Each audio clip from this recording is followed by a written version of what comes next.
Tonight on the Cooligans, it is a super special episode. It is a little pregame before the MLS is back final. We're going to be talking about the semifinals, how we got here, and we have an incredible, special guest, Alexis. Yeah. We talk about a bunch of stuff, but most importantly, we talk, or actually, he talks to us. Landon Donovan is going to be on this show. Okay. That and more. I can't believe there's even more than that. Today on the Cooligans!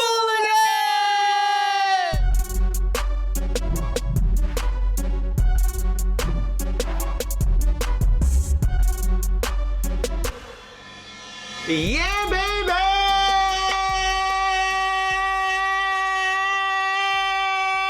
Yes. Landon Donovan! Yeah. Look at this. I'm on a roller coaster. Bruh, I mean, 5 years ago when we started this damn show, we thought we would never even get in a room with Landon Donovan. And while we still haven't, we got him on the show. Due to the restraining order.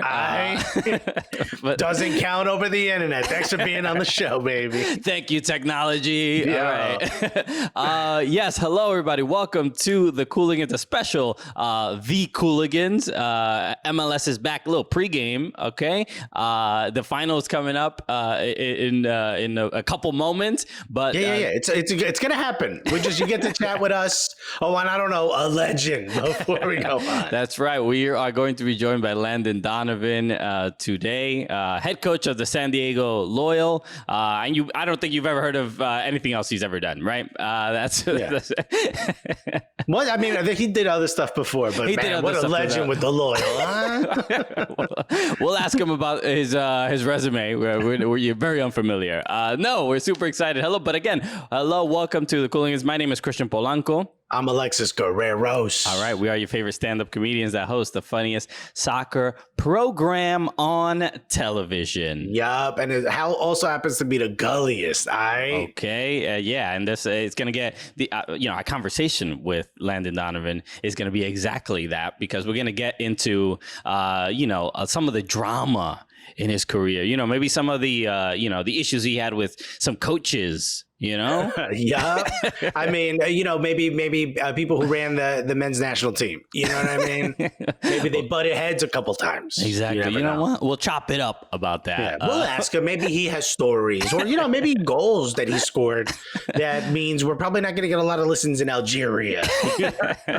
It sucks to hurt our Algerian demo, but we had to have the conversation. When we were talking to the people in marketing, I mean, talking about demographics, we were going to hit big. First of all, I look like everyone's cousin in Algeria. Let's start there. You know what? We're a hit in Algeria, to be honest. Yeah. Is that my blood relative on this comedy soccer program? Is he my cousin or yours? Because I feel like he's both of our cousins. Look, a lot to look forward to this program. Obviously, the MLS is back final, which is it is it's 8:30 Eastern time on ESPN. So make sure you watch that, because that ESPN is on fuboTV, bro. That's right, son. Okay, all right. Bro, all you got to do is, I don't know how you scroll up, swipe up, you hit your little Roku button. The app, whatever. It doesn't matter. You're good. There's a lot of ways. You can use your mouse because you're on the computer. You know what I mean? Fubo's everywhere. So the Portland Timbers will be taking on Orlando City. Exactly how you all guessed it would end up at the beginning of this tournament. My bracket didn't get busted. I'm all good, Yeah, no, bro. This is what I've been saying. Orlando going to win this thing. I don't know about y'all. No, LAFC not even gonna make it to the final. 538. You didn't know what you were talking about. Okay, nah, son. No, but look, obviously, which scares me, because they also do numbers for the election. Please, 538, get your shit together. Okay, well, we should have like Orlando City, running the ballots this time around. Oscar Pereira, what you thinking, my guy? Poppy, what you thinking? So look, let's talk real quick about the semifinal matches. Philadelphia took on against the Portland Timbers. And took on against. It took right. Does that That's took on against. Took on you put both. All right. Yeah. You had both options, and you say, you know what? I'm giving you both. And Portland wins this 2-1. I think the main highlight of from this game was how poorly Philadelphia played. It was a bit of a shock. I just think they got figured out. You know, it's one of those things where it's like whatever, you know, in soccer, you can't, it's not like the NFL where they're like, all right, they got us on that play, but let's draw up blue 32. You know what I mean? There is none of that. We make a decision at the beginning of the match, and then at the first drink break, you're like, all right, hold on. Okay, I think they kind of got us. What, were they listening to what we were talking about before? Brendan Aronson was just completely locked down. Didn't have the same freedom. 3-4 defenders wrapping around him. That was the midfield.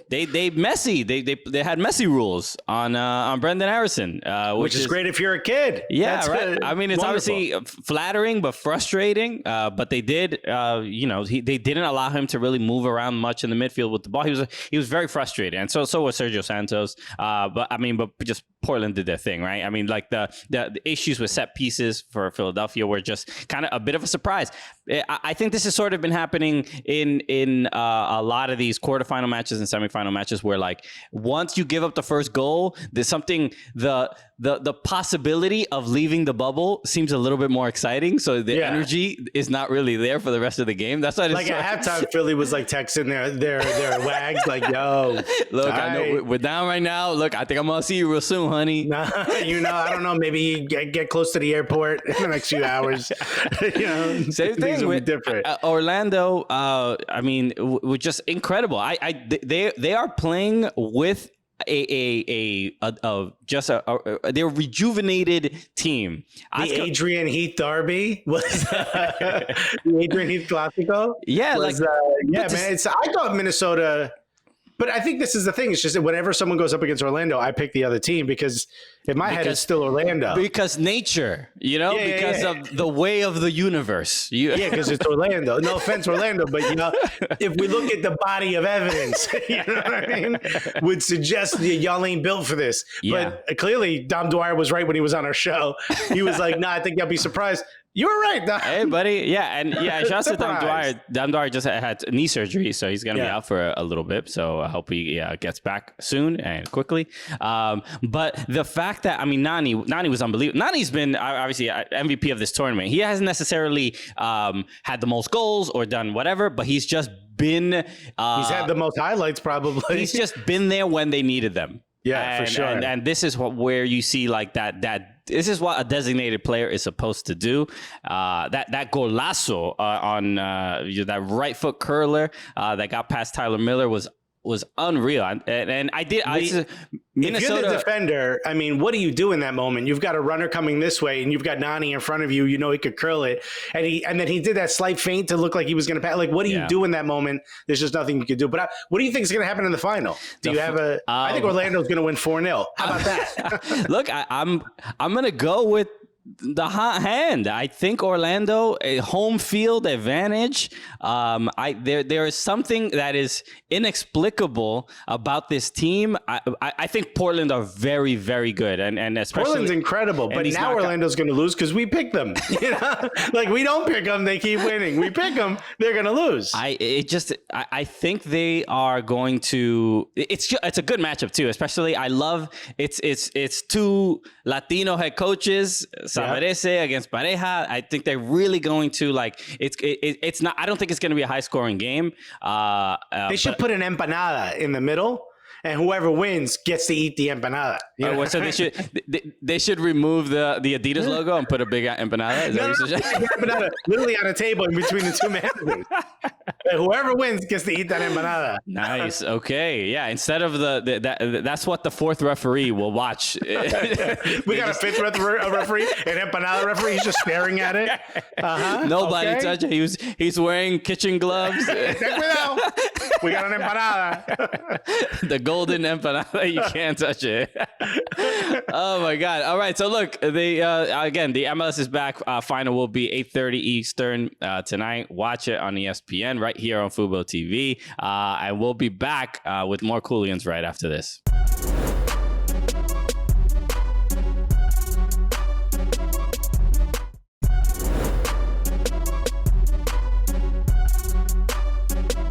All right, welcome back to the Cooligans Living Room FC. We are going to be talking to Landon Donovan in the next segment. I cannot believe it. The co-leading goal scorer for the U.S. men's national team, Alexis.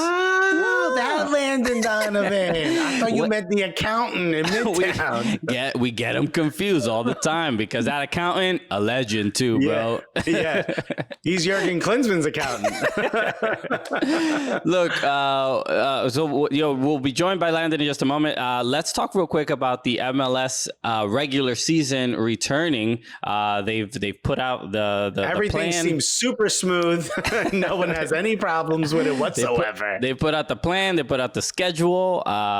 There's already been some concerns over, like, obviously the teams are going to be playing in their home market, and some cities are allowing them to play with fans, most without. But this is one of the issues that people are obviously concerned with, because public gatherings should not be happening. So the FC Dallas, I know, is one of them that is allowing. I think it's 5,110 fans. Bruh, I mean, FC Dallas also had 10 positives, right? Did they have 10 positives across the team? Something along those lines, yeah. Enough that they essentially had to leave. They were asked to leave the Orlando bubble. You know what I mean? That's like your cousin shows up to Thanksgiving drunk. You know what I mean? And you're like, I'm sorry, there's kids here. We're going to have to ask you to leave. And then they want to throw a party at their house with an open bar. That's essentially what's happening. You're like, did we not learn? Just inviting all the kids back to the I got drunk. Video games, dude. Just move the vodka over. It's like, what are you doing, Dallas? Look, I think any sport that is trying to have fans in the United States it's reckless, right? I mean, there's no other real way to put it. I mean, I know like USL has had some. Yeah, look, but it's still, you're putting yourself in danger. I'm not like, I understand that every city might be different, but we're seeing there's probably a way to do it safely, but I think that there's so many variables attached to that that it would seem like the safest thing for everyone involved is if y'all stage ass at home and watch this on HD, you know?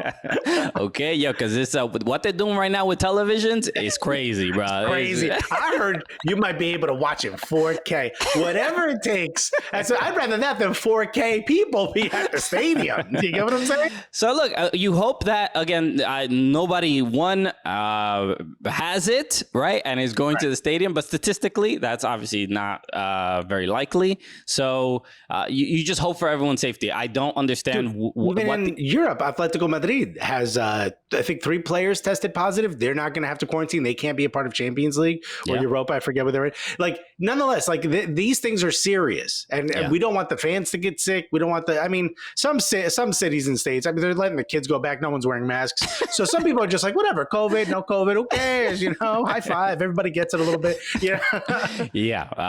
So look, it's unfortunate, and again, you just hope that everything is works out as best as possible. So also, who wants to be outside in Dallas in this temperature? Really? I know, you want to sit outside? Yeah. I mean, it might be difficult just to even get 5,000 people. I don't even understand that might be challenging. The heat and COVID-19 can't be, it's not a good selling point.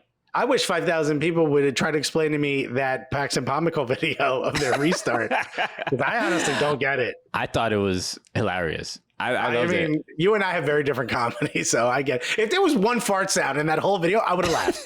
I'm not saying that. I'm not saying I'm highbrow. Yeah, okay? It was, if you haven't seen it, it was Paxton Pommico walking out, kind of excited about the restart, and then it was like Cobra.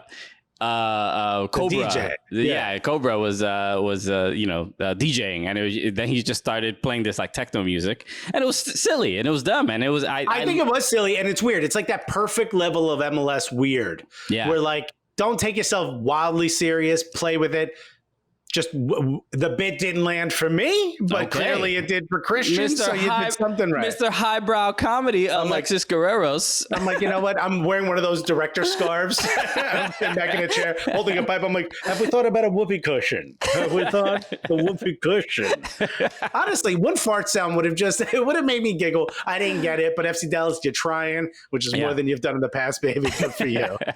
So just a couple notable. So FC Dallas and Nashville, because because they were both sent out of the bubble. They missed 3 matches.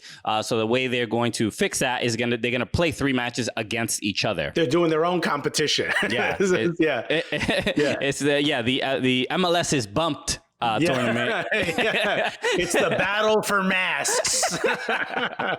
So they're going to be playing each other. And then August 20th, the Hudson River Derby. I mean, so then which, by the way, NYCFC is going to play at Rebel Arena. Everyone on the internet was like, yo, the front office, yada, yada, yada. Where's that same energy for when Toronto said they're playing at Rebel Arena, my guy? We do our own bubble. Just do the whole, the new bubble is going to be just Rebel Arena, bro. Dallas, get the DJ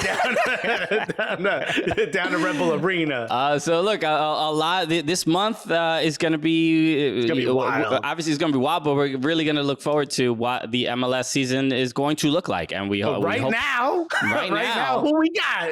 Landon Donovan will be with us right after this break. Come back to the Cooligans Living Room FC as we talk to Landon Donovan.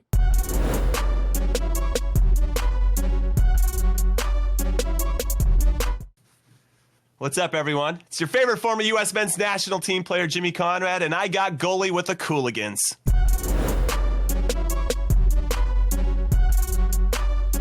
All right, baby, we're back on Cooligans Living Room FC. This is absolutely nuts. I don't know. What did we do? What good karma do we have that made this person say, yes, I'll do your show? Has he heard the show? There's no way he could have. There's no way he could have. No, this is nuts. I'm as excited as I think I've ever been just to get a chance to speak to. I mean, this is how many legends have we spoken to? This is the top of the totem pole when it comes to American legends. Let's see. Maybe you're a huge fan of San Jose Earthquakes and you remember this guy. Maybe you're a huge fan of LA Galaxy and you remember this guy. Maybe you're a huge fan of Bayer Leverkusen or Everton, like Christian, and you remember this guy. I hope I didn't miss any. Bayer Leverkusen 2 at Bayern Munich. I think that's all of them. Ladies and gentlemen, maybe you're a huge fan of San Diego Loyal and you know who this dude is. Ladies and gentlemen, pull your car over and put your hands together for the one, the only, Landon Donovan!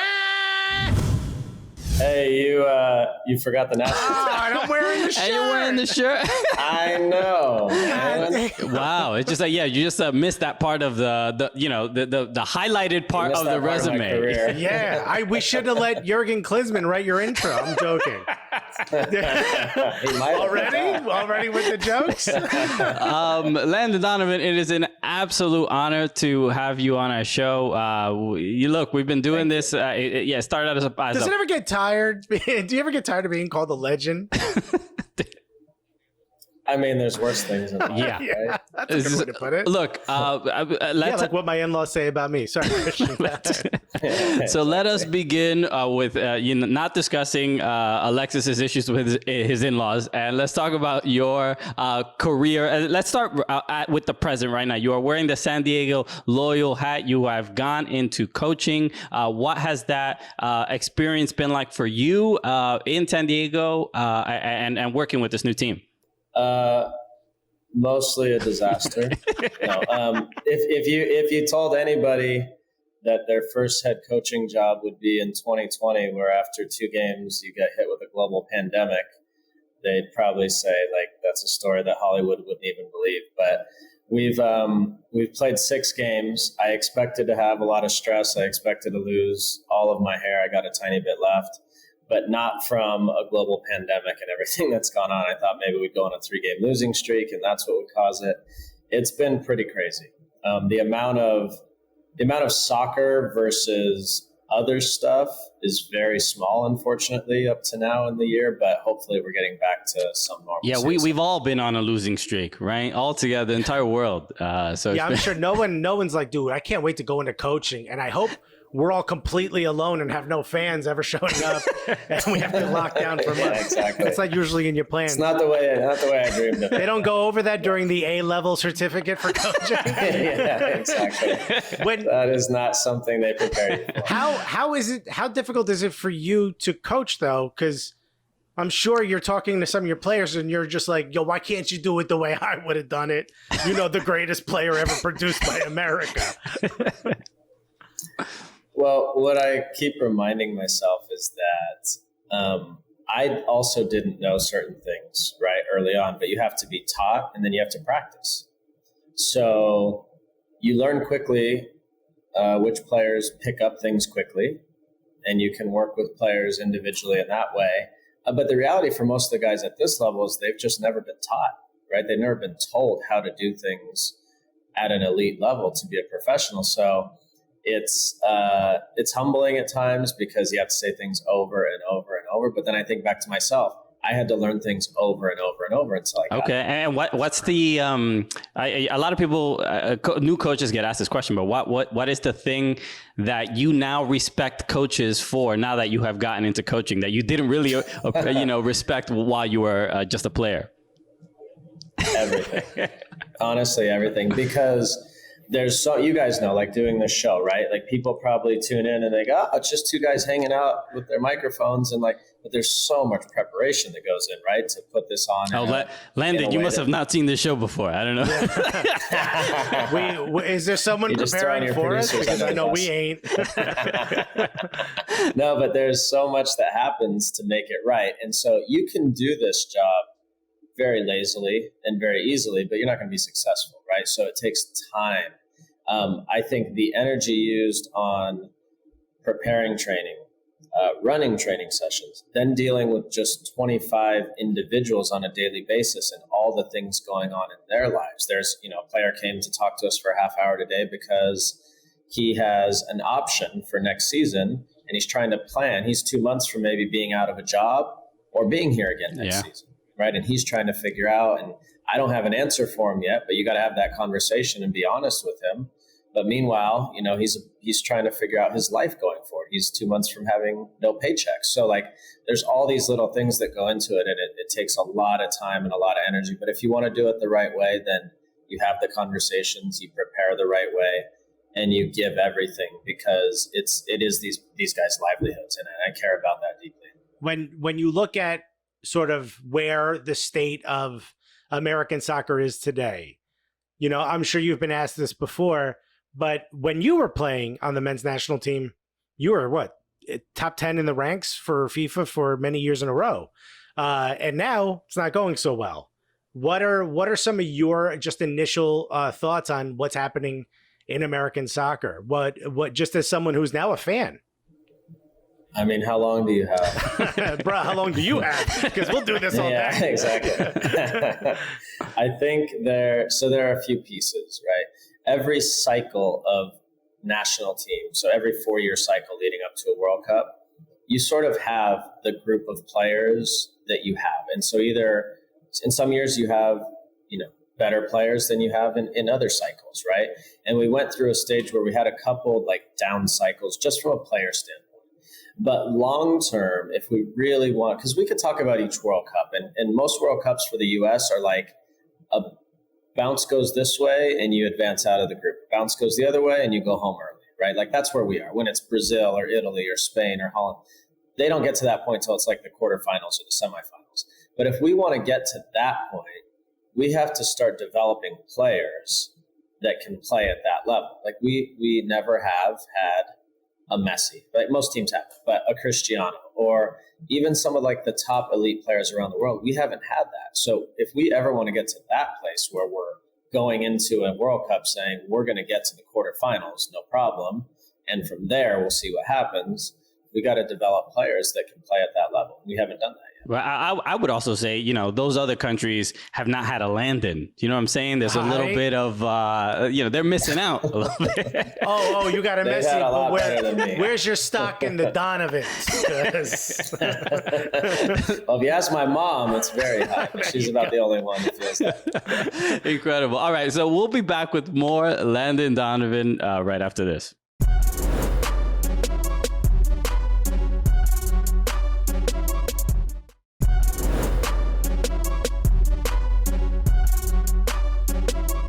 We're back on the Cooligans Living Room FC with the one and the only Landon Donovan. All right, we talked a little bit about American soccer. This is a question that came up recently on Twitter. Gary Lineker said after I believe the final match of the Premier League, hey, America, you finally have a world-class player or potentially a world-class soccer player with Christian Pulisic. Yo, Landon, talk that talk. All right. What you mean, finally, right? Put some respect on your own name, Landon. Well, I'd argue we've had quite a few. I mean, first of all, how do you define world class, right? So by Landon and Donovan. I don't know how to define it, but Christian is certainly world class. But I think we've had plenty. I think it's just a guy who doesn't really know a lot about American soccer, making a kind of offhand comment. So whatever. But I would argue we've had quite a few. Okay. When you see Christian Pulisic, though, does this remind you a little bit of you? Obviously, it's a different time. There's different access that you didn't have when you were coming up. There's different, things that scouts, even just so much that can happen for Christian Pulisic, which the world of soccer in America wasn't prepared that way for you. When you see this, does this remind you a little bit of your come up, or do you think he's better than you were at that age? Oh, there's no question he's better than I was at that age. That's unequivocal. There are some similarities I see, although they were just totally different eras in how this all has come about. But this guy's scoring in FA Cup finals. He scored in Champions League late round stage games. He's doing it literally at the very highest level, and so I don't think there's any question that the only question remains is how long will he do it for and how high can he go, right? I mean, like what's the ceiling for him? And then also we need that for the national team too, right? And he hasn't had a lot of opportunities. Unfortunately, he didn't have the chance to go to the World Cup in 2018, but now I can't wait to see him with the national team on that stage. Do it there because that's going to be really special. I agree. Man, I was so hoping Landon would have been like, she ain't nothing. That's what I was going for. I wish I could, but I got to be honest. One other thing I never thought I would ever get a chance to speak to you about this in my entire life, but your goal against Algeria, right? Obviously, I'm sure there's hundreds of people that have come up to you and been like, "Oh my God, when you score that." I dropped my burger. So I'm going to be another one of those annoying people and tell you what I was doing when you scored that goal. But no, obviously when that goal was scored, it felt like it shocked a soccer consciousness into my life of like, it felt like, wow, I didn't realize exactly how much I cared about this sport. I'm Dominican. I grew up with baseball and all this other stuff. So it was like the connection was instant. I'm like, man, I was jumping on my bed, losing my mind. But my question for you is, how did that goal affect your life? How did your life change in any way when you got back to the United States? Yeah, it changed in a lot of ways. First of all, I was single. So that certainly helps. Let's go. So you scored more than the goal, you're saying.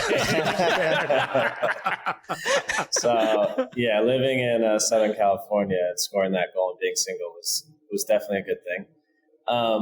But it's mostly that everywhere I go, when I meet people, they have a story about that. And so what I realize is that it did, just like you, it impacted them in a real way and turned them onto the game, right? And that is like, since I've been a pro at 18 years old in San Jose, whether it's conscious or not, you are an ambassador for the sport in this country because it wasn't as big as the other sports. Now it's blown up and it's much, much bigger than it was, but we're constantly ambassadors. So in one moment to like do as much as 10 years of just grinding out, doing appearances, media, interviews, all this stuff can like change it like that is really powerful. So it's totally changed my life in a lot of ways. And it's been really special because so many people have come up to me and said, I never watched soccer until that moment. And now I love the game. And that's really cool. Yeah. When you watch replays, and I'm assuming you do this all the time, just constantly watching. Yeah, of course. Why wouldn't you? I know I do. And I didn't score. But when you watch those replays, do you remember that moment? Do you remember that ball sort of being parried or directly to your foot? Do you remember that actual moment? Or is it like one of those things where like a car crash, you're like, I don't know what happened, I blacked out? It actually is. It's a little bit little bit like in shock, right? So first of all, I didn't experience the goal through the camera angle that everybody else did. Yeah. Right. So you're watching from above and to the side, but I experienced it, head on from what I was seeing. So it was different in that way. What I do remember is after I scored, turning the corner and seeing Stuart Holden jump off the bench and us like meeting in the corner flag. So that part I remember, but like the lead up to the goal, for whatever reason, I don't know if your brain just does this on purpose, but I don't remember a ton of it. It was just all instant. Yeah, it's too late. It's just too late. Your brain has to black it out. I mean, there's too many wires. It is just, crazy. it's kind of a shame that your memory of that moment is Stu Holden's frosted tips coming at you. That is, I agree with that. What a shock that your brain didn't black that out. Oh my God. I just remember in that moment, it was one of those things where everyone around me started to care more about the sport that it seemed like for a long time only I cared about. So yeah, thank you for your feet being in the right position. Well, I have to remind people like the end of that game, and actually I watched it, Fox showed it like a month and a half ago. Or the day before the 10-year anniversary, and I hadn't watched it back. So watching it back, I realized how much we were able as offensive players to just cheat up the field because we had to score. If we lost 2 or 3 or 12-0, it didn't matter. We had to score a goal to try to win. And our back five, our goalkeeper, our back four, Michael Bradley, did so much work defensively and put out so many fires to just let us go. So, like, yes, people talk about me finishing the goal, but like Josie in the right spot, Clint doing what he always did to get in front of the goal. The throw from Tim Howard is out of this world. Right. That's further than I can kick. There's so many pieces of it. Me too. Yeah, they, it could have been like, sometimes I watch it back and I'm like, almost, I remember feeling like when Dempsey, obviously the shot got stopped, but like when that happened, I'm like, I was so furious at him for that microsecond, and then you came in and saved the day. So I'm glad it wasn't just that memory of Dempsey missing or whatever. Yeah, we all are. So the other thing I wanted to ask about real quick was we had a question from one of our Gully Squad members, Corey Burrington, and this is obviously a subject that has come up often, especially you had mentioned the World Cup, but during the World Cup you had done a promotional ads for Wells Fargo, and obviously Mexico was in the World Cup, and you also a lot of people may not know this, but you're also a beloved dude in Mexico as well. And there was a photo, it was shared on social media, and it was, my other team is Mexico. And bro, you got flamed for this. People got really upset with you. So what is, what were the, what was some of that, just, not the worst stuff that you heard, but what was the sort of response, and did you laugh it off, or was it, did you take any of it personal? Well, as human beings, like, it's hard not to take things personally, right? I think the issue is when people just see like you holding a banner and a picture, and it's like anything in our society. You guys know this now. You read a headline and you make an assumption in your head, and that's all you know. You don't care to read the article. You don't want any nuance. You don't want to know why. I grew up playing with Mexicans. I grew up in Southern California playing with Mexicans. 95% of my club team were Mexican players. That's why I learned Spanish. I had just gone to play in Mexico and fallen in love with this town that we went to in León. I have many Mexican friends. So when Wells broached the idea of doing it, I thought, okay, that's fine. Like I actually, all of CONCACAF, I genuinely want to do well when they're at the World Cup because it helps all of us, right? And I said that actually in an interview a few weeks before that came out, and it didn't go over well. I probably should have learned my lesson. But the reality is like, I thought it was a fine thing to do. Probably in retrospect, it wasn't the smartest thing to do for a lot of reasons, right? But you also learn that when you read 100 comments on the internet that are negative, there's like 100 million people who really just don't care. So like you get caught in a rabbit hole, and you guys probably know this too. You make one comment and you're just like, you know what, you can't win. So just live my life, man. Keep moving forward. Yeah.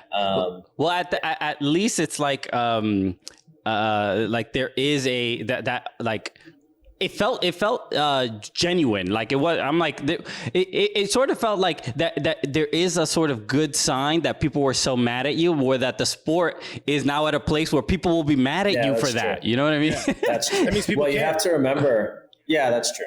You also have to remember that was like the height of like building the wall, right. And all the presidents' like terrible rhetoric about Mexicans and that they're rapists and all this. So like it was stoking a lot of flames in probably racist people. Mm-hmm. And so they see me with this and they're like, F you and screw Mexico. And, so it was kind of like, it was terrible timing in that way too. Yeah, dude. All right. Well, no, you know what? I'm glad you did it. I'll be honest, Orale, Landon. as Latinos, it is, bridging that gap is significant. So, shouts to you for doing that. All right. We'll be back with more Landon Donovan right after this.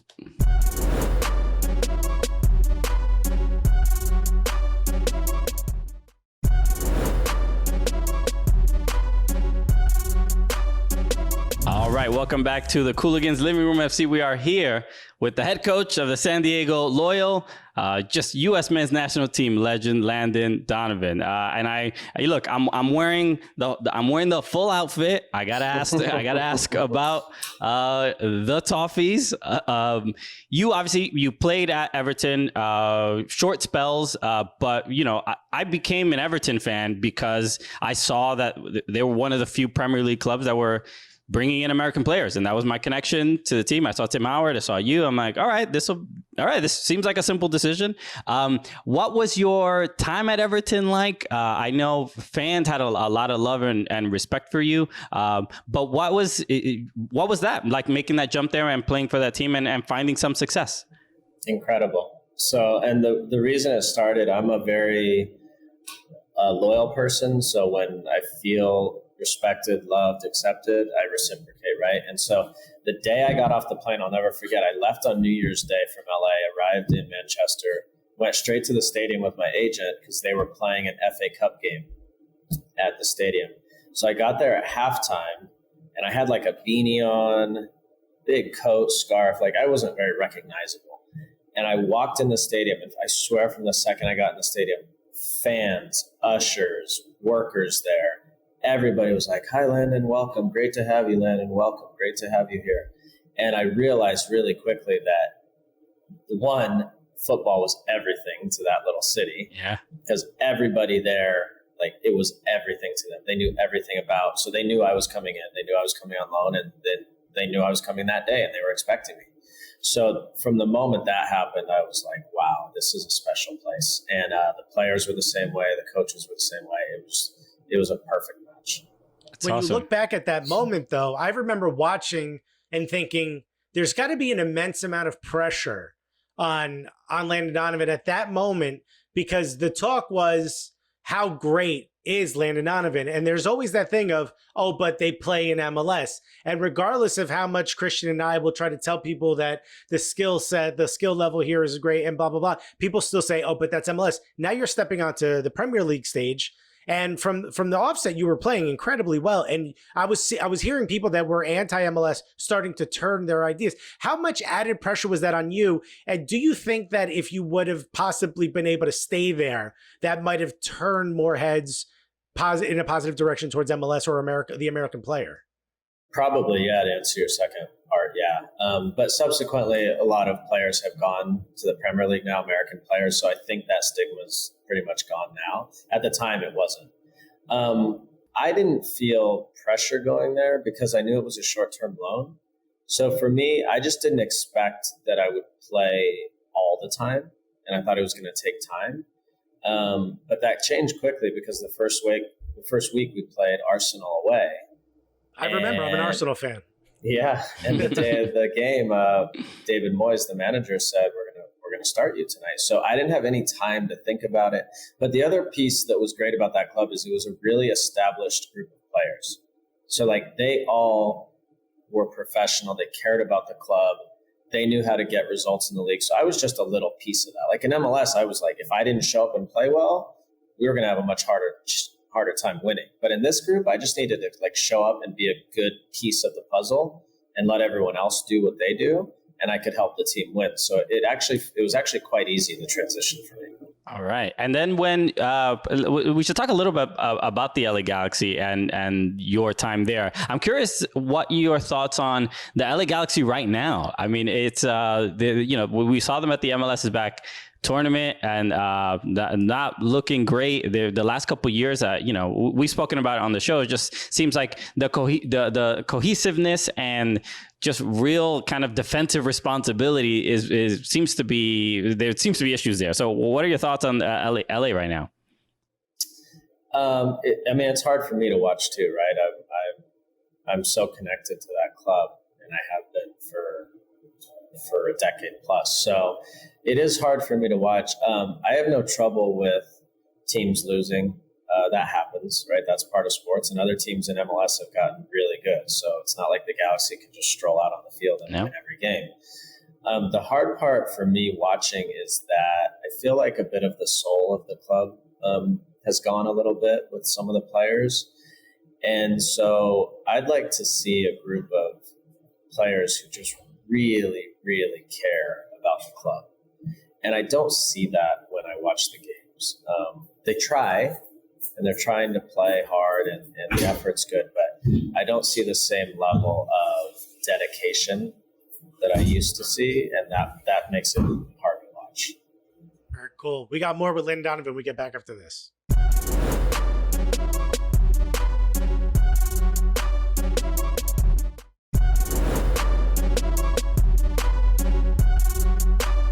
All right, we're back on the Cooligans Living Room FC with, of course, the one and the only Landon Donovan. Landon, you gotta be able to look at where MLS is today and kind of have a little bit of sense of pride, right? Because you were a foundation, the MVP trophy is named after you. You are a cornerstone of this league. But you talked a little bit about where the LA Galaxy are today. Do you miss the days when you guys made the rules for yourselves? You remember those days when you could have 4 or 5 DPs or sign whoever you wanted? Wasn't that nice? I didn't think you were going there with that question. Yeah, it's kind of nice when you get to make all the rules, right? So it's an easy way to win championships. It was good. It was fun. Those were the good old days. Unfortunately, there's more fairness in the league now. Boo! But so as far as the MLS is Back tournament, how have you been watching it just as a fan? What are your thoughts? I know, given the COVID era that we are in, I feel like outside of Dallas and Nashville having to drop out of the tournament, it has been entertaining, and I think fans should appreciate the fact that the players are kind of taking this risk for our entertainment. But what has it been like for you? I've loved watching it. I've loved every minute of it. There's been some surprises, which you would expect to happen in a short tournament. Also because state by state, people were in different places, meaning, some teams could train and others couldn't. Right. And so there was different levels of how prepared teams were going to be. But I think it's been riveting from the beginning, and I've really enjoyed watching it. I think they did a really good job. All right. Awesome. Okay, I'm going to try to get through as many questions as possible. We got so many questions from fans for you. Our Gully Squad is our supporters group, and they ignited when we told them we were going to be on the show. We got one from Peter Carsey. He said, "What's one thing you would change if you were the USSF president?" Loaded question, I think. Jeez. He did say one thing. So scroll down the list of the thing you can talk about publicly. One thing I would change. I would probably have equal conditions for the women in every way. So obviously, how they negotiate their CBA is up to them and those kind of things. But I think whatever happens on the men's side, including charter flights or the fields you play on or the way you train or the hotels you stay, all that stuff, I think should be equal. And a lot of it is, but I think that should be a starting point for the equality discussion. All right. Wonderful. That is a great answer. Grayson asked, who was the best player you ever played against, and who was the best player you ever played with? Good question. So I played against both all Messi, Ronaldo, Neymar. Say all three. Best player I played with was Frank Ribery at Bayern Munich. He, just from a pure talent perspective, he had the ability to do things that I had never seen on a soccer field. I mean, I can't even describe, like, sometimes the ball would come to him and he would just make a couple moves or touch the ball a few ways and be by somebody, and you just had no idea what he did. It was really fun to watch. Yeah. Him and Arjen Robben looked like they were 45 their entire career, but they were so good. I can't grasp it. Okay, the other one. So this was a very very specific question. But this is from Ira Jersey. He had asked, how has he been integrating Nate Miller into your coaching staff? What duties has he delegated to each assistant coach? It's a very good question. So Nate's been fantastic. So Nate, I came in contact with because he was the Lansing Ignite head coach in USL League One last year and had a really, really good season with them. And when I met him, I actually met him at the USL Championship game in Louisville last year, and we hit it off immediately. He, in my opinion, is as talented a coach as I've seen in this country. And I think he's going to be, he already is for our staff, but I think he's going to be a star. So my job is really to get out of his way and let him do what he's good at so I don't mess it up. And I think we have a really good working relationship together. Awesome. I am going to be an agent. All right, I like it. We got more with Landon Donovan when we get back after this.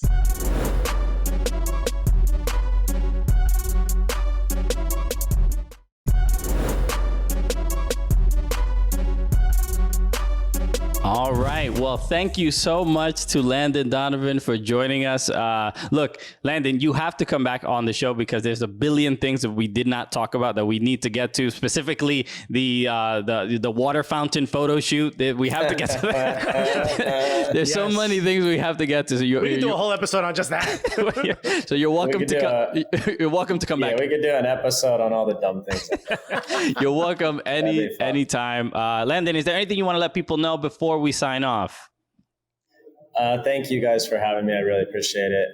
I had never listened. I have to be honest. I'd never listened to you guys, but when I told people I was coming on, people freaked the F out. So I appreciate it. I would absolutely love to come back, and thanks for supporting this beautiful game. I really appreciate it. All right, dude. Thank you for playing it as well as you did. So my pleasure. Make sure you follow and support the San Diego Loyal. Follow Landon Donovan. Make sure you also follow at Soccer Cooligans, at Fubo Sports on all social media channels, and subscribe to the Fubo Sports YouTube channel for full episodes of the show. So with that said, let's end the show the way we normally do. So what an honor for Landon Donovan. My name is Christian Polanco. I'm Alexis Guerreros. And together, what are we? The Cooligans! Landon just yelled the Cooligans.